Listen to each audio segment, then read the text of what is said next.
All flights to the island of Orania have been cancelled due to severe weather conditions.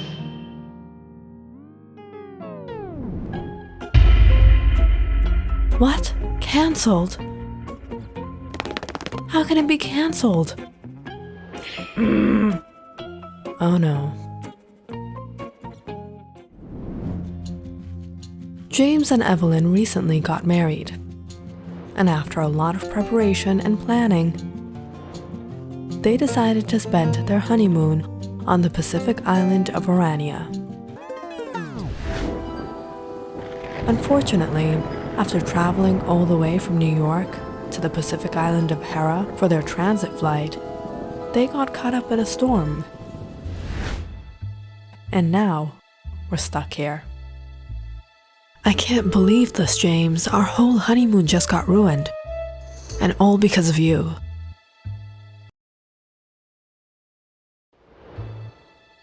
All because of me. You think I'm Thor? I can control the weather? If only you had proposed a couple of months earlier, we wouldn't be in this situation in the first place. Right, it's on me now. Of course it's on you. We're stuck on this tiny island because of you. With nothing to do, nowhere to go. James and Evelyn got some coffee at a cafe in the airport and sat down to figure, or bicker about what they were going to do. When a man approached them. Excuse me, sir. Were you going to the island of Orania? Well, we were hoping to, but all flights got cancelled. Yes, I was actually giving out this brochure to the island of Hades just off the coast. It's a beautiful place to get away, very isolated, perfect for a honeymoon destination. You should take a look. James took the pamphlet. This doesn't look too bad. Everything looks good on a brochure, James. It's better than nothing. I mean, we're already here. We might as well make the best of it. Taking a look at the pamphlet, Evelyn sighed. Alright, bye-bye, island of Orania. Let's go to the island of Hades. It was raining pretty heavily out, but the couple managed to book 2 tickets on a ferry to the island of Hades. It took a few hours' journey until they finally arrived to the island sometime before sunset. As they left the docks, James and Evelyn spotted a few carts, carrying passengers and a bicycle shop. I don't think there are any taxis or cars here. We'll either have to take one of those 3-wheeler cart things or ride a bicycle to the hotel. Wow, it's as if this island is practically cut off from the rest of the world. That evening, the couple hired a cart and were dropped off at their hotel.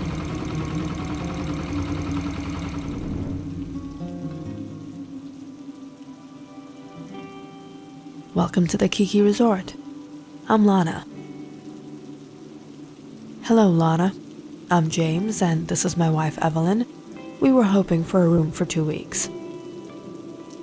Are you two here on your honeymoon? Yes, we are. Then I recommend you take the honeymoon suite. It's off 25% just for you. Sure. Great. Here are your keys. And if you need anything else, please do let me know. Does the hotel have a canteen? No, sir, but we do accommodate snacks. But for meals, if you go straight towards the shore, you'll pass by the marketplace, where there are some restaurants. Thank you. And I was also wondering if there are any destinations and sites we can visit on the island? Of course. There is a waterfall to the south. You may also visit the Lover's Cave on the top of the cliffside. After dropping off their things in their room, James and Evelyn headed towards the shore. James, this place is just beautiful. Look how clear the water is. So, all thanks to me? No, fate brought us here. So when the flight to Orania gets cancelled because of a storm, it's my fault. And when we come to this beautiful island that I insisted, it's fate? Oh, James, stop being so technical. Come in the water. No, there are sea urchins, and if you happen to step on one, I can't carry you back to the hotel. Stop, James, come on. The water's really nice. And if you step on a sea urchin, I'll carry you back to the hotel. As the sun began to set, the couple headed down the shore when they heard the sounds of drums beating. Reaching the bar, Evelyn was captivated seeing some of the indigenous folk gathered around as they danced and sung. What's going on there? It's a marriage ceremony of one of the native girls. That's the bride? She looks so beautiful. She looks pretty scared if you ask me. Isn't she too young? James, you have to respect other cultures. It's the norm here.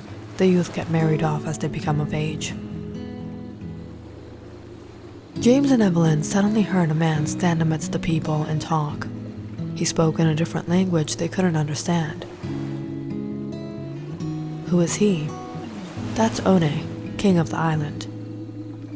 And the boy is a son, Prince Kai.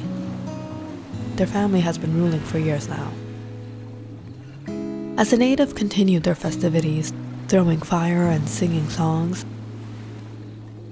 Evelyn tugged on James. James, come on, let's go take a look. You realize you're uninvited, right? Why do you want to ruin their party, Karen?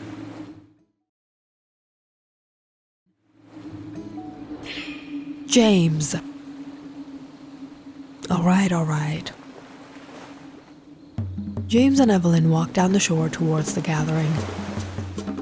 As Evelyn clapped along to the drums, James quietly observed everyone. When he noticed Kai staring at Evelyn.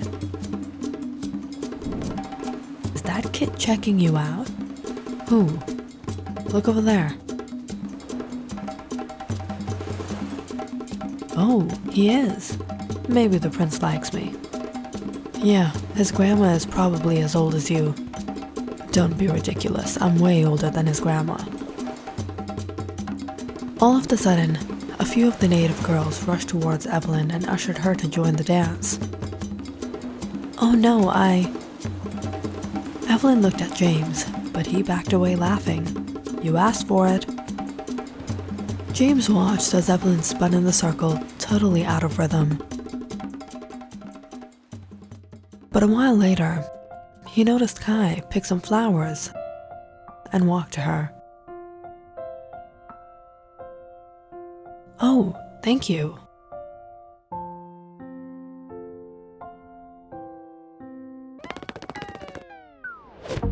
All right, I think we should be leaving. James pulled Evelyn away and walked down the shore. What was that about? I was talking to him. He was trying to flirt with you. I thought he was just a kid, talking to his grandma. Is someone jealous? I don't want to talk about it. That night, James and Evelyn spent at the hotel. And the next morning, up to travel around the island. First up, the waterfall. It took about 1 hour to walk the entire distance, but the scenery was absolutely amazing. And when they got there, the cool water was totally worth it. Come on, James, get in the water. I think I'll sit here. James sat by the bank watching Evelyn, when suddenly he noticed someone in the trees.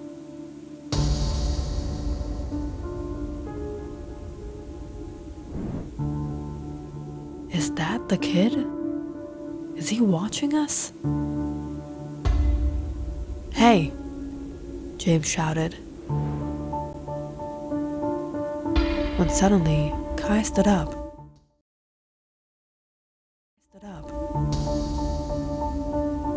and gave him a glare. "What is it, James?" When Evelyn noticed Kai, she quickly got out of the water, by which time Kai too left. "That kid was watching you. Maybe he was just here. Let's go." After lunch by the seaside, James and Evelyn decided to check out the Lover's Cave. They bought some water and snacks from the market and headed on their hike.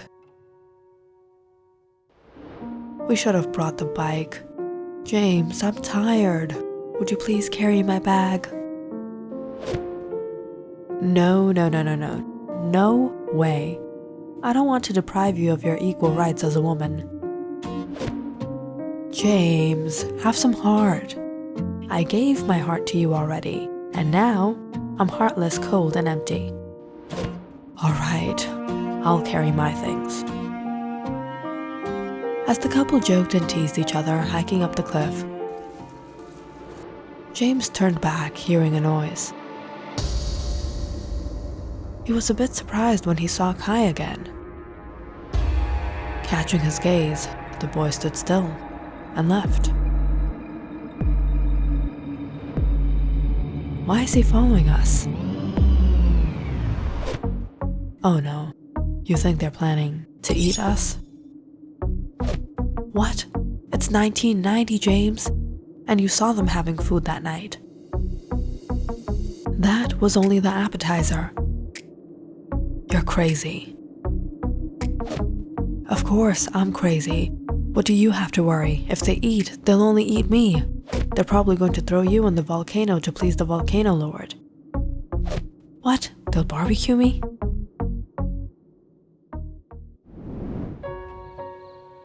By the time James and Evelyn checked out the Lover's Cave and returned back to the motel, it was almost 9 p.m. After freshening up and having dinner, the couple sat out on the porch to relax. Today was so tiring.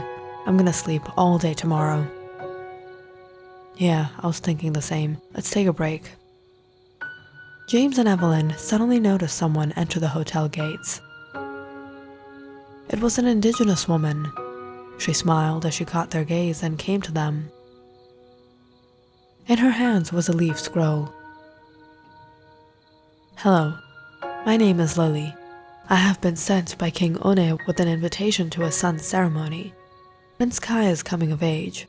It will be a grand celebration. Our king has invited everyone on the island. And since you are guests of the island, he has specially sent this invitation to you. Taking the leaf, James politely said, "We'll think about it."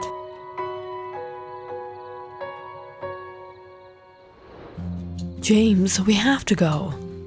I thought you wanted to sleep all day tomorrow. Yeah, but the celebration isn't at day, it's after sunset. I don't think we should go. I think you're just jealous. It's not that. And it's final. We have to buy a gift for tomorrow. After a little shopping the next day, the couple arrived to the gathering that night. The beach shore had been decorated with flowers and fire torches. Upon seeing them, some of the native women immediately pulled Evelyn away, while the men took James to enjoy themselves. Have a drink. What is this? It's a special tonic, made with a plant found on our island. It increases your manhood. You have such beautiful hair, dear. Give me your hand. What is this? It's a herb we paint ourselves with. It'll look nice on you. While James hung out with the guys waiting for the night to end, Evelyn was enjoying with the girls as they got her a traditional dress and tied her hair with flowers. Alas, when she was prepared, they all gathered together, and King One announced to everyone, "That's a different look. You like it? It's nice." today is the day my son Kai will become of age. He is strong. He can protect, and he must prove himself today. Let the ceremony commence. King Une took a torch and set fire to some wood that instantly spread around, forming a circle. Evelyn and James watched as Kai stepped into the circle, followed by a few other men. What's happening? The men are going to bout. It's done every time a boy turns of age. Kai will choose one amongst them. It's the island tradition. Scanning through the men, Kai suddenly looked straight at James. You. Before James could object, the natives pulled him into the circle. What? I'm not gonna fight with a kid, James said, looking at Evelyn.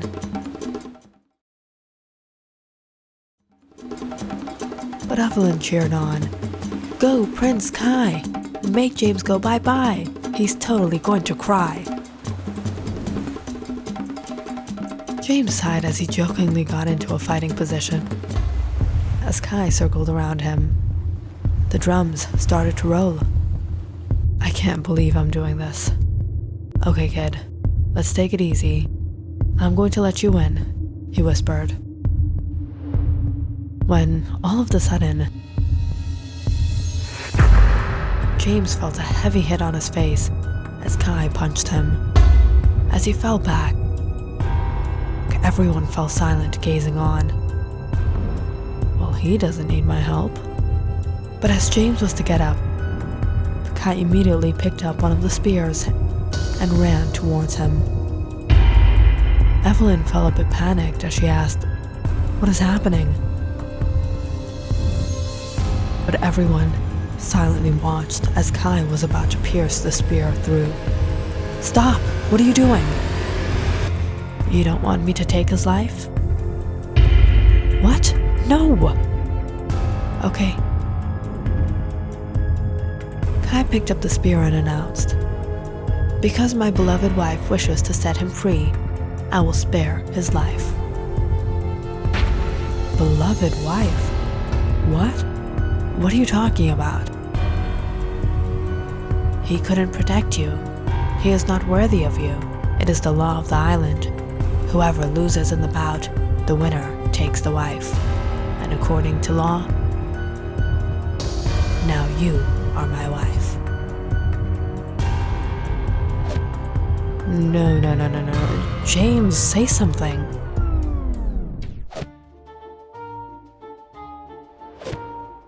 James got up, brushing off the sand before he said, "What did you say? I'm not worthy of her? You know what? Fine. You keep her. She's not worthy of me." "What?" "Just look at her. She's hideous. She's weak. She can't even carry weight. Can't even cook. She probably wouldn't have even given me 10 children. You insulted my wife? She can't bear 10 children? How dare you?" Kai dropped his spear and went charging at James. But to his shock, this time James gave his best shot and punched Kai, throwing him to the ground. In seconds, he swiftly picked up the spear and had Kai at his mercy.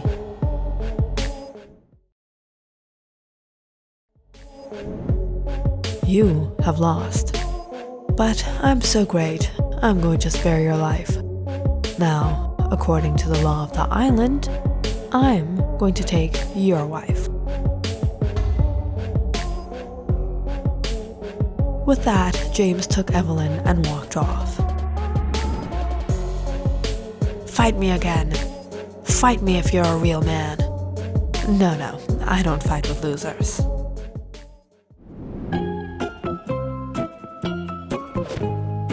You stole me from my husband. I could have been the queen someday. Hey, I won you fair and square. And now, you are my property. But deep down, he kept on wondering, what if the prince had more wives?